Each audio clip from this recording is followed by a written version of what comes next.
Bismillahirrahmanirrahim. Elhamdülillahi Rabbil alemin. Ve salatu ve selamu ala hayri halqihi Muhammedin ve ala alihi ve sahbihi ecma'in. Kıymetli dostlar, bugünkü sohbetimde ailenin itibarını arttıran ailede saygı kavramı üzerinde durmak istiyorum. İslam aileye büyük bir önem vermiştir. Aile deyince anne, baba ve çocukları anlıyoruz. Bu çekirdek ailedir. İslam çekirdek aileye ehemmiyet vermekle birlikte geniş aileyi Müslümanlara tavsiye eder. Yüce Allah ayet-i kerimede bizlere adaleti, iyilik yapmayı ve akrabaya bakmayı emreder.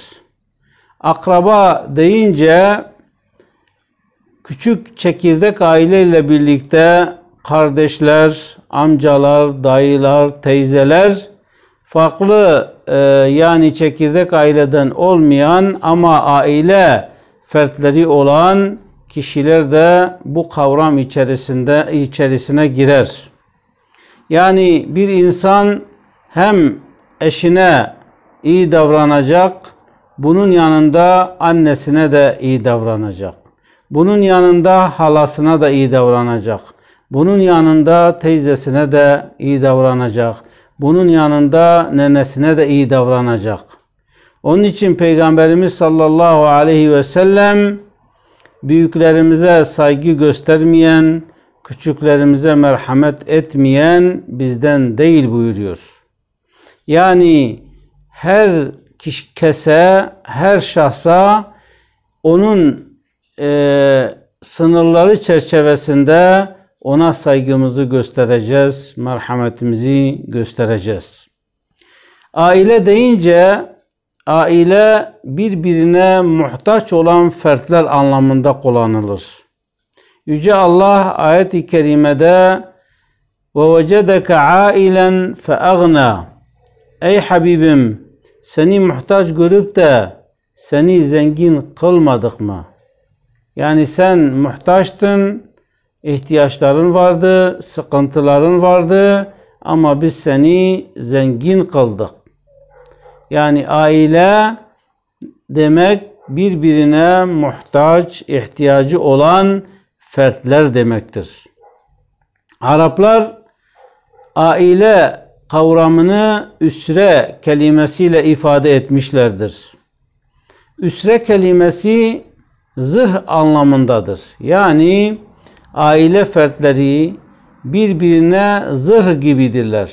Nasıl ki zırh insanı savaşta düşmanın kılıcından koruyorsa, aile fertleri de birbirlerini o şekilde koruyup kollarlar. Demek ki aile birbirine muhtaç olan fertler ve birbirine sımsıkı bağlı olan ve birbirini koruyan kişilere denir. Tabi bu aileyi oluştururken bu ailenin sınırları, hudutları olacak. Herkesin bir özgürlük alanı olacak ama diğerinin özgürlük alanına müdahale etmeyecek. Onun için saygıya biz Arapçada ihtiram diyoruz. Hürmet, başkasının sınırlarını aşmamaz, onların sınırlarına tecavüz etmeme anlamında saygı kavramını kullanıyoruz. Yüce Allah Hazreti Adem'i yaratınca onunla huzur bulsun diye Hazreti Havva'yı yaratmış ve onları cennetine yerleştirmiştir. Fakat cennetten yerleştirirken bütün meyvelerden, bütün nimetlerden faydalanabilirsiniz ama şu yasaklı ağaca yaklaşmayın diye emretmiştir. O Adem ile Havva'nın sınırları nereye kadar? Ağaca kadar. O sınıra riayet etmeleri, saygı göstermeleri gerekiyordu. Ama Hz. Adem ile Hz. Havva o ağaçtan yiyince ikisi birlikte cennetten çıkarıldı ve yeryüzüne indirildi. Neden? Çünkü Allah'ın onlara biçmiş olduğu, çizmiş olduğu sınırı aştılar. Saygıyı aştıklarından dolayı onlar da dünyaya gönderilmekle imtihan hayatları başlamış oldu. Ve aile birlikte ne oldu? Birlikte cennetten yeryüzüne indirildi. Yeryüzünde Hz. Adem ile Havva birlikte dua ettiler ve dediler ki Rabbena zalamna enfusena ve in lem tagfir lana ve terhamna lenekunenne minel khasirin. Dediler ki ya Rabbi biz nefsimize zulmettik. Ya Rabbi eğer bizi bağışlamazsan, bizi affetmezsen biz zarara uğrayanlardan olacağız. Zarar edeceğiz. Gönülden dua edince Yüce Allah onların tövbelerini kabul etti ve Hz. Adem'i yeryüzünde peygamber kıldı. İşte kıymetli dostlar, yani aile deyince birbirine saygılı olan, aile deyince birbiriyle koordineli hareket eden bir yapıyı görüyoruz. Yani Hz. Adem ile Hz. Havva birlikte ağaçtan yedi. Daha sonra yeryüzüne indiklerinde ikisi birlikte ellerini açıp Rablerine dua ederek tövbe isteğinde bulundular. Yüce Allah da onların tövbelerini kabul etti. Daha sonrasında Hz. Adem ve Hz. Havva'nın çocukları birbirleriyle bir nizaha girdiler, bir tartışmaya girdiler. Babaları onlara dedi ki evlatlarım Allah'a bir kurban sunun. Allah hanginizin kurbanını kabul ederse o zaman haklı ortaya çıkmış olur. İkisi kurbanlarını sundular. Yüce Allah birisininkini kabul etti, diğerinkini samimi olmadığı için kabul etmedi. Bu aşamadan sonra kardeşlerin buna saygı göstermesi gerekiyordu. Kurbanı kabul edilen kişi Allah'a iyi bir kul olduğu için, yani ismi kitaplarda Habil olarak geçiyor. Habil yani iyi bir şahsiyete, bir kişiliğe sahip olduğu için kendi onurunu ve kardeşinin saygınlığını zedelememek için elinden gelen her şeyi yaptı. Ama kardeşi Kabil dedi ki seni öldüreceğim. Yani onun sınırına ne yaptı? Tecavüz etmeye çalıştı. Onun saygınlığına helal getirmeye çalıştı. Dedi ki ben seni öldüreceğim. Habil dedi ki beni öldürsen de ben sana elimi kaldırmayacağım. Ben sana bir zarar vermeyeceğim. Senin saygınlığına helal getirmeyeceğim. Bu kötülüğü yapacaksan kendin yaparsın ama beni bu kötülüğe katamazsın dedi. Netice Kabil Habil'i öldürdü. Yani onun saygınlığına tecavüzde bulundu, kardeşini öldürdü ve kıyamete kadar o yaptığı kötü fiilden dolayı onun fiilini işleyenler o kişi yani Kabil o fiilin ortağı olmuş oluyor. Çünkü kötü bir yol açtığından dolayı o yolda giden herkesin günahından bir payı alacak. Habil ise Rabbine temiz bir şekilde herkesin saygınlığına, itibarına helal getirmeden Rabbine kavuştu. İşte aile örneklerine baktığımız zaman ailede saygı zedelendiğinde, birbirlerinin haklarını ihlal ettiklerinde her zaman bir şiddetin, bir kötülüğün ortaya çıktığını görüyoruz. Halbuki herkesin birbiri üzerinde hakları vardır. Yani kadının erkek üzerinde hakları vardır, erkeğin kadın üzerindeki hakları vardır. Bu haklar korunmadığı zaman o saygınlık bitmiş olur. Ailede, aile fertlerine baktığımız zaman bir karı vardır, koca vardır, çocuklar vardır.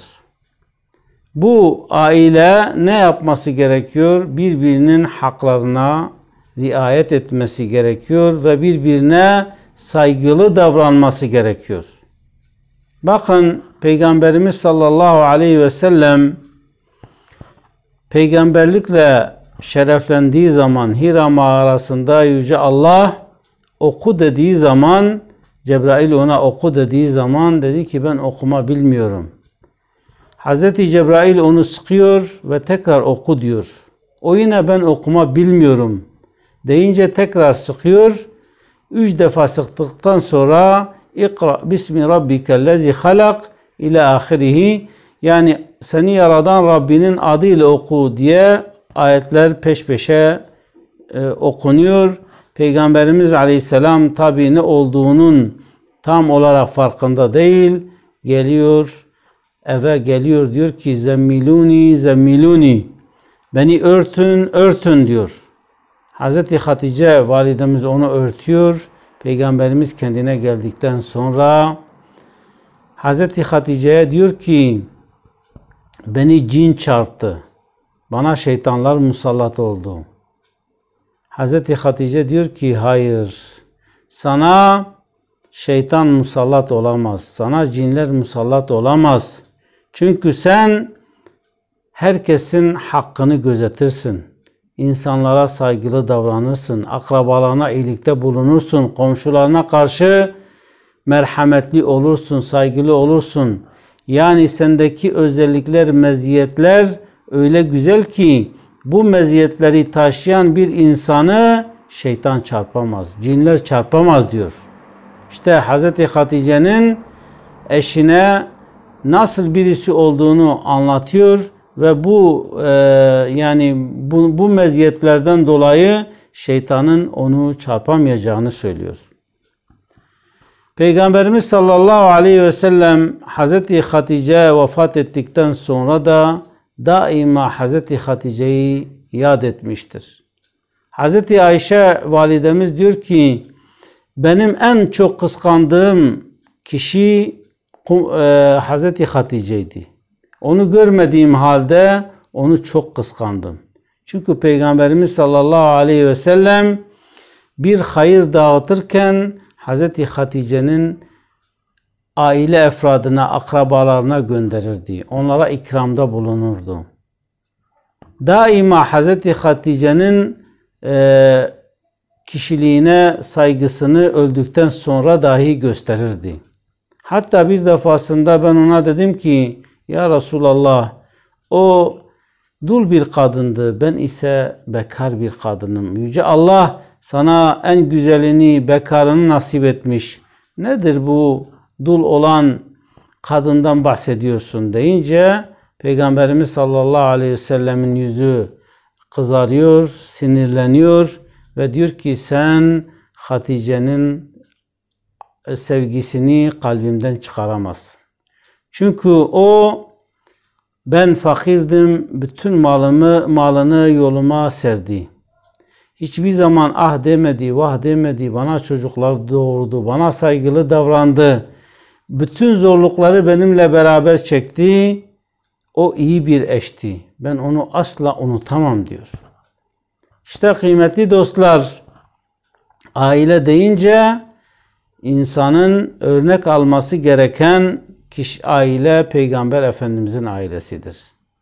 Yani eğer biz nasıl iyi bir eş olacağımızı araştırıyorsak Hazreti Hatice validemizin hayatına bakmalıyız. Eğer biz iyi bir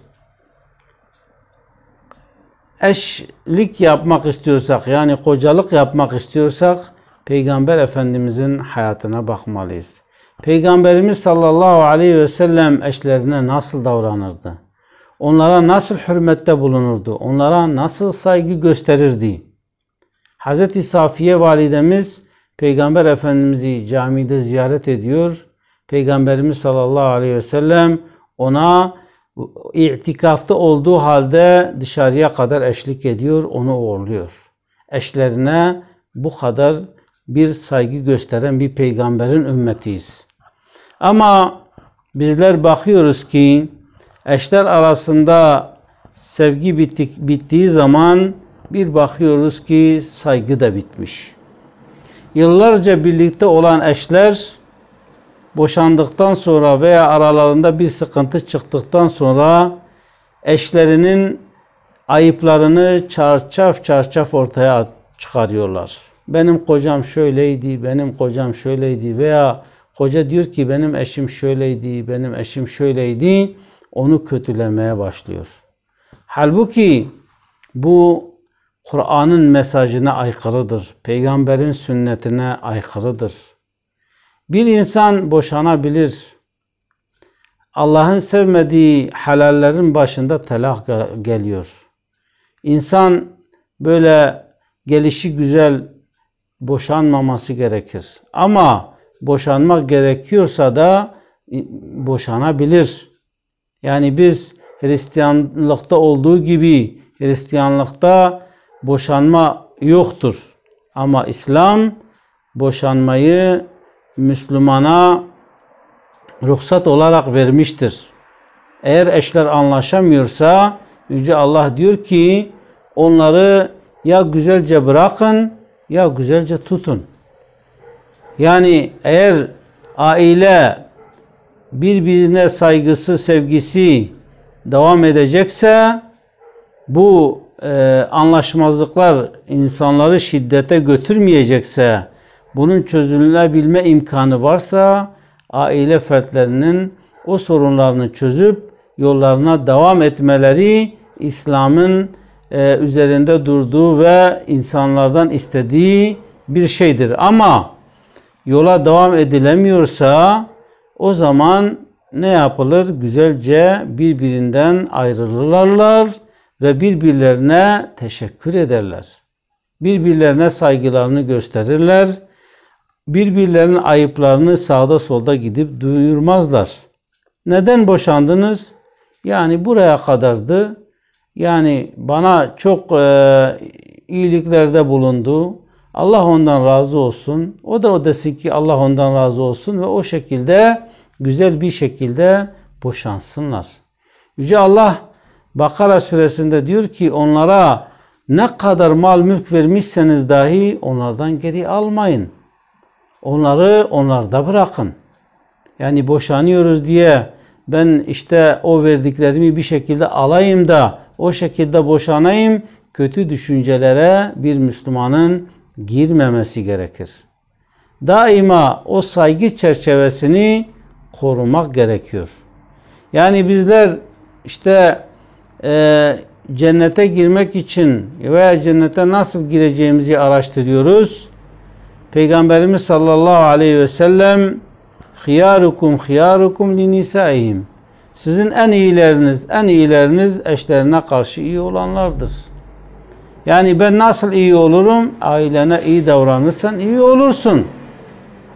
Kocana iyi davranırsan iyi olursun. Saliha kadın olursun. Yoksa evdeki üstünlüğü almak için çabalarsan veya eşine karşı onun saygınlığını zedelersen güzel bir aile, mutlu bir aile ortaya çıkaramazsın. Peygamberimiz sallallahu aleyhi ve sellem bir gün Hazreti Fatıma'nın evine geliyor, kızının evine geliyor. Bakıyor ki Fatıma'nın yüzünde bir üzüntü var. Diyor ki amcanın oğlu nerede? Peygamberimiz aleyhisselam eşiyle kızının eşiyle bir sıkıntı yaşadığını anlıyor. Diyor ki demiyor kocan nerede? Demiyor Ali nerede? Ona o akrabalık bağlarını hatırlatırcasına amca oğlun nerede diyor. Hazreti Fatıma da diyor ki baba diyor aramızda bir sorun çıktı. Ali kapıyı çarptı çıktı. Peygamberimiz Aleyhisselam Hazreti Ali'yi aramaya başlıyor. Gidiyor bakıyor ki Hazreti Ali mescitte uzanmış. Tabi o zamanın şartlarında camide şu anda namaz kıldığımız o kalın halılar yoktu. Sahabiler Peygamberimiz sallallahu aleyhi ve sellem alınlarını kumun üzerine koyuyorlardı. Ayaklarının altında kum vardı. Mescidin altı kumdu. Müslümanlar şu anda çok rahata ermişler ama kıymetini bilmiyorlar. Camilerimiz lüks, güzel, ihtişamlı ama içinde cemaat yok. İşte Peygamberimiz sallallahu aleyhi ve sellem mescitte onu görünce bakıyor ki Hz. Ali'nin üzerinde bir sürü kum var. Vücudunun üzerinde kumlar var. Peygamberimiz aleyhisselam onun kumlarını temizlerken ya Ebet Turab, yani ey işte toprağın oğlu kalk diyor. Hz. Ali bakıyor ki Peygamberimiz aleyhisselam ve Peygamberimiz aleyhisselam onu alıyor, hadi eve gidelim diyor, onu evine getiriyor. Yani bu nedir? İşte bir kayınpederin damadına göstermiş olduğu saygı.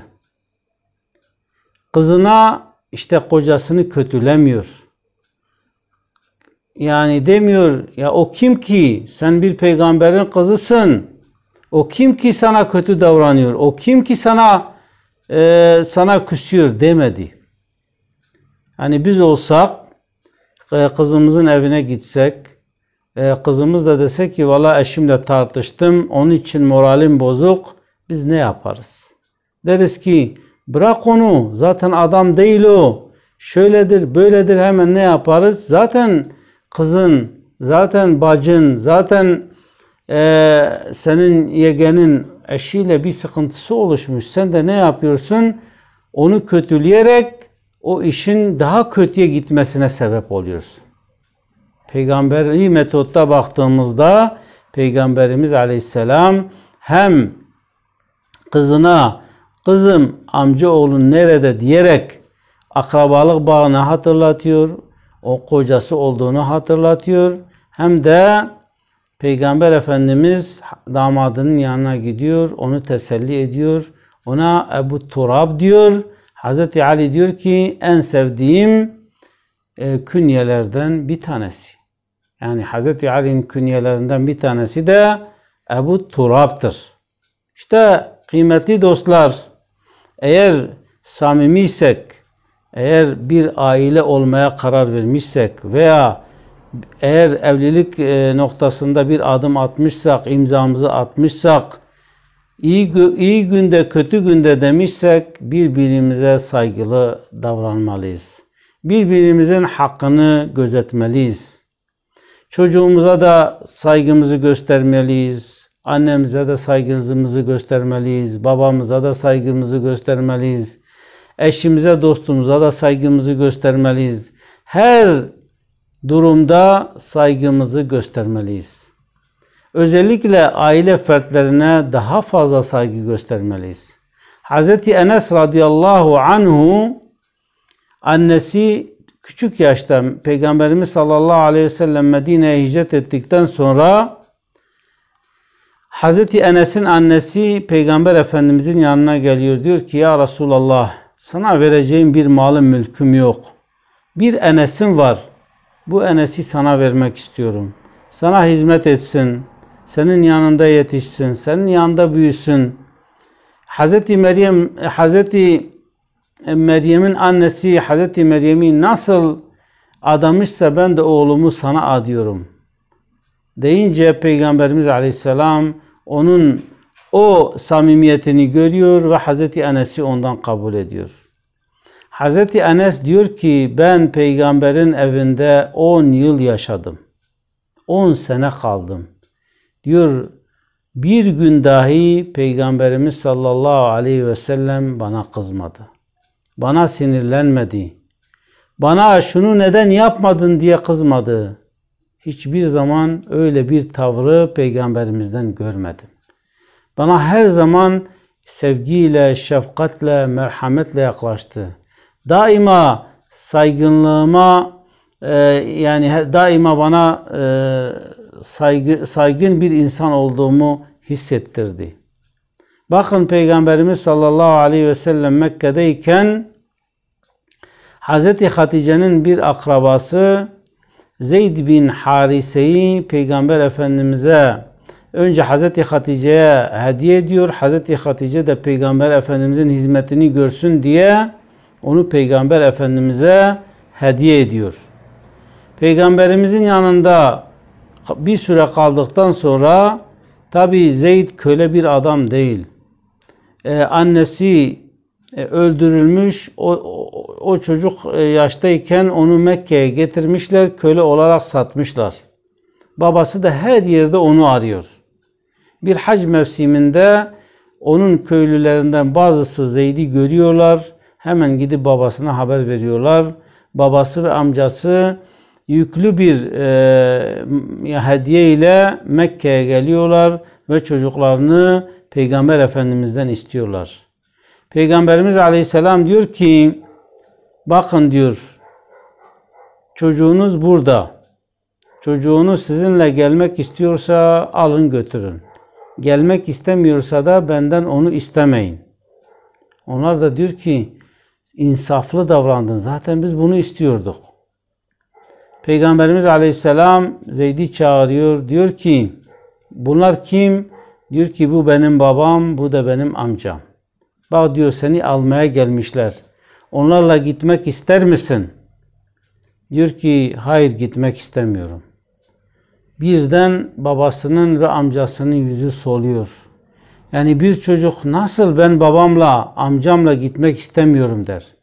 Hangi çocuk ben köle olarak kalmak istiyorum der. Mümkün mü? Ama işte peygamberi metoda baktığımızda mümkün. O zaman daha peygamberlik bile gelmemiş. Peygamberimiz Aleyhisselam baba ve amcanın üzüldüğünü görünce diyor ki, alın çocuğunuzu dışarıya götürün. Onu ikna ederseniz çocuğunuzu götürebilirsiniz. Çocuklarına diyorlar ki, oğlum diyor, sen nasıl bu zilleti kabul ediyorsun?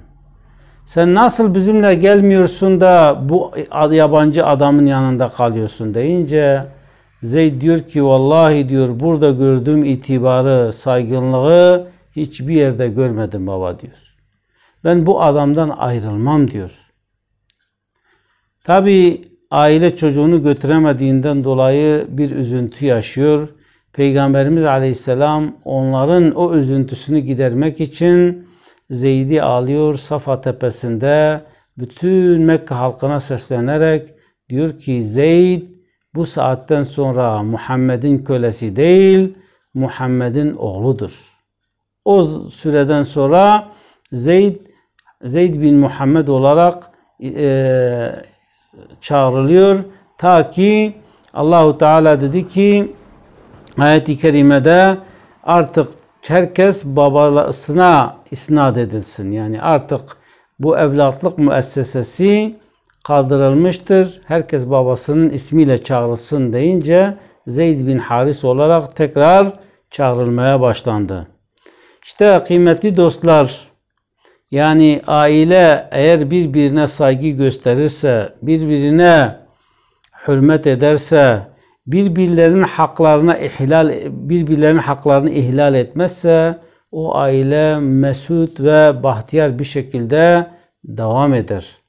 Ama her ailedeki fertler iktidar kavgasına düşerse, bu evin reisi ben olacağım, bu evin sözü geçen kişisi ben olacağım, Allah'ın çizmiş olduğu kanunlar dışına çıkılırsa, herkes kendi heva ve hevesiyle hareket ederse, biz o ailede bir huzur göremeyiz. O aile eğer İslam'ın prensiplerinden uzaklaşırsa, o zaman şu anda medyada gördüğümüz ve görmek istemediğimiz sahneler ortaya çıkar. Yani bir bakıyoruz ki bir kişi eşini kaç yerden bıçaklamış veya eşini öldürüyor veya eşini dövüyor veya eşine şiddet uyguluyor. Halbuki Peygamberimiz sallallahu aleyhi ve sellem diyor ki hem eşini döveceksin hem akşam yatağına gireceksin. Yani sen nasıl bir insansın? Bir insan böyle olabilir mi? Peygamberimiz sallallahu aleyhi ve sellem 63 yıl yaşadı. Evlilikleri boyunca hiçbir zaman eşlerine, yani sadece bir eşi olmadı, birkaç eşi oldu, hiçbir eşine şiddet uygulamadı. Her aile içerisinde sıkıntılar olabilir. Peygamberin ailesinin içerisinde de sıkıntı çıktı. Ama Peygamberimiz Aleyhisselam yine de şiddete başvurmadı. Peygamberimiz sallallahu aleyhi ve sellem Medine'ye geldikten sonra tabi Müslümanlar zenginleşmeye başladı. Ganimetler gelmeye başladı. Vergiler yani zekatlar toplanmaya başladı. Sahabiler bu zenginlikten faydalandılar. Ama Peygamber Efendimizin ailesi bu zenginlikten faydalanamadı. Çünkü Peygamberimiz Aleyhisselam dünyayı istemeyen, ahiret için çalışan bir şahsiyetti. Tabi bunu evinde uyguluyordu. Yani dünyaya fazla meyil etmiyordu. Peygamber Efendimizin eşleri de bu dünyalıktan nemalanmak istiyorlardı. Faydalanmak istiyorlardı. Ve sürekli Peygamber Efendimiz üzerinde bir baskı oluşturmaya çalışıyorlardı. Baskı artınca Peygamberimiz Aleyhisselam artık o baskılardan bir şekilde bakıyor ve diyor ki ben bir ay boyunca sizin yanınızda yatmayacağım diyor. Yani bir ay boyunca ben artık sizin yanınıza uğramayacağım. Peygamberimiz Aleyhisselam bir odaya çekiliyor. Boş bir odaya çekiliyor. Hazreti Ömer, yani Medine'de tabi söz yayılıyor. Peygamberimiz eşlerini boşadı. Peygamberimiz işte eşlerine küserek hepsini boşadı. Lafı dolaşınca Peygamber Efendimizin kayınpederlerinden bir tanesi de Hazreti Ömer'di. Hazreti Ömer Peygamber Efendimizin yanına geliyor. Bakıyor ki odada bir asırın üzerine uzanmış. O asır Peygamber Efendimizin vücudunda iz yapmış. Hazreti Ömer diyor ki ya Resulallah, Kisralar, Kayserler döşekler üzerinde, yataklar üzerinde yatarken Allah'ın peygamberi yani asır üzerinde yatıyor. Yani bu bir nevi hak mıdır diyor yani. Peygamberimiz Aleyhisselam diyor ki dünya onların olsun ya Ömer, ahiret de bizim için olsun. Peygamberimiz Aleyhisselam tabi yani eşlerinden boşanmamıştı. Hanımlarına küsmüştü. Onlara zarar vermemek için, onların saygınlığına helal gelmemesi için üzlete çekilmişti. Yani biraz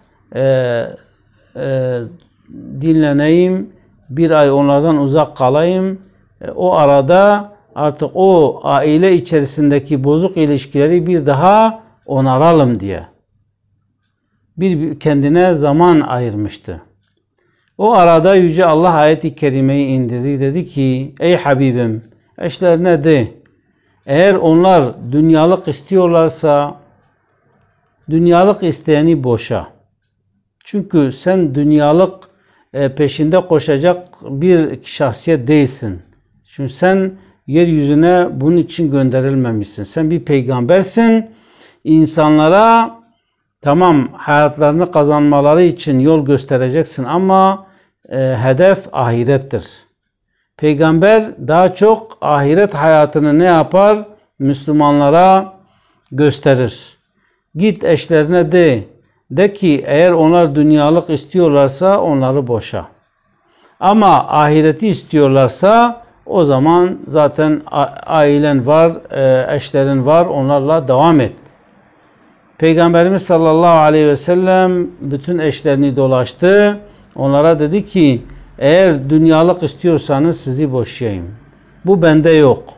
Ama eğer ahireti istiyorsanız birbirimize devam edelim. Bütün eşler yaptıklarından pişman oldu ve dediler ki ya Resulallah biz bundan sonra senden bir dünyalık talep etmeyeceğiz dediler ve Peygamberimiz Aleyhisselam tekrar ailesine döndü. İşte kıymetli dostlar, biz Müslümanlar eğer aile huzuru bulmak istiyorsak, ailede saygınlığı artırmak istiyorsak, Kur'an ve sünnetin emirlerini hayatımıza nakşetmeliyiz. Onları hayatımıza yerleştirmeliyiz. Geçici heva ve heveslerden uzaklaşmalıyız. Yani eğer bizler kendi başımıza hareket edersek, sadece aklımızla hareket edersek, sadece hevamızla hareket edersek, Kur'an'ın bize emrettiği, Peygamberimizin bize tavsiye ettiği öğütleri almazsak, bizim bu dünyada huzurlu olmamız mümkün değildir. Yüce Rabbim bizleri huzurlu, mutlu ailelerden eylesin. Yüce Allah bizlere dünyada güzellikler ihsan eylesin. Ahirette de güzellikler ihsan eylesin. Bizleri cehennem azabından korusun inşallah. Sizleri Allah'ın selamıyla selamlıyorum. Esselamu aleyküm ve rahmetullahi ve berekatuhu.